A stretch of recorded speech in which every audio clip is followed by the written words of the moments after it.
The incidents of protectors of law breaking the law are on the rise in Goa. On Wednesday evening, jail guard of Kolwale jail was caught red-handed with ganja.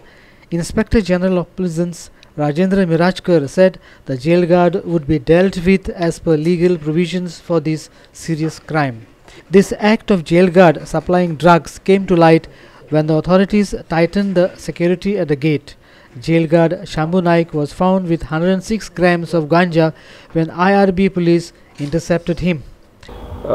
काल तो 7:55 शंभू नायक हो आमचो gel guard हो ड्युटीचेर जेन्ना येयलो तेन्ना तेजी आमच्या एज पर प्रोसिजरा प्रमाणे IRBन तेजी फ्रिक्सिंग केले म्हणजे तेजे चेकिंग केले आणि त्या चेकिंगाच्या वेळाचेर तेज्या अंडरवेरान 106 ग्रामाचो आमकां गांजा मेळ्ळो.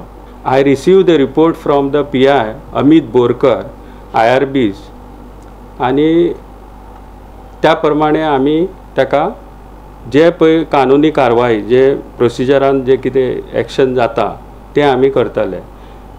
मीनवायल IRBन जो रिपोर्ट धाडला त्या नुसार तांकां अरेस्ट करून जेल गार्डाक हातून म्हापसा पुलीस स्टेशनार गेल्ला जी त्यांचे नॅर्कोटीक जे सेल आहा त्या अंतर्गत तेजी कानुनी कारवाई जातली.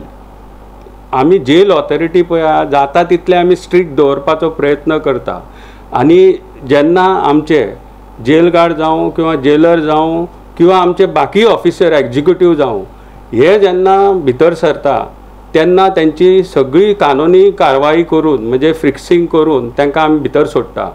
पण लोकांनी आमचेर विश्वास इतल्या खातीर दवरपाचो की आमी जाता तितलो प्रयत्न करता की थंय कडक दवरून कारवाई करून भितर काहीच अशें पावयना अशें ह्या तरेचें आमी एडमिनिस्ट्रेशन यूज करून घेता. Our video journalist Viraj Kamath from Panji.